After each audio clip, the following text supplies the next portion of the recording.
51 वर्षीय शिव महर्जन ललितपुरको मेडिसिटी अस्पतालमा ओछ्यानमा थिए, जहाँ मेसिनले उनको रगत शुद्ध गरिरहेको थियो। कलेजो र मृगौला दुवैले काम गर्न छाडेपछि उनको जीवन केवल डायलाइसिसको भरमा खिसारिरहेको थियो। लाखौं रुपैयाँ खर्च भइसकेको थियो। आफन्तसँग अङ्ग म्याच भइरहेको थिएन। अब म धेरै बाँच्दिन होला भनेर सोचेर हरेस खाइसकेका शिवका लागि त्यो बिहान 9 बजे एउटा फोन आयो, जसले उनको जिन्दगीको परिभाषा नै बदलिदिएको छ।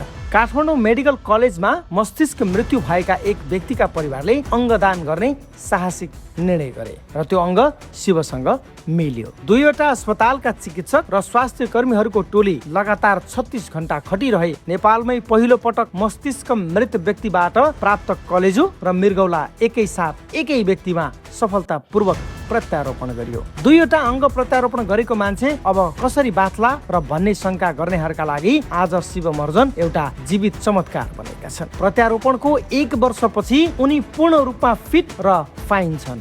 शिव भन्छन्, अहिलेको मेरो जीवन भनेको मस्तिष्क मृत्युपछि अङ्गदान गर्ने त्यो महान परिवारले मलाई बोनसमा दिएको जिन्दगी हो। विकसित देशहरूमा समेत बिरले नै हुने यस्तो जटिल शल्यक्रिया नेपालमा सफल हुनुले नेपाली चिकित्सा क्षेत्रको उच्च क्षमतालाई प्रमाणित गर्छ। तर समस्या कहाँ छ भने नेपालमा जनचेतनाको कमीका कारण मस्तिष्क मृत्युपछि अङ्गदान पाउन निकै कठिन छ। संसार छाडेर जाने मानिसको अङ्गले यदि कसैलाई नयाँ जीवन मिल्छ भने त्यो भन्दा ठुलो धर्म र परोपकार अर्को के नै हुन सक्छ।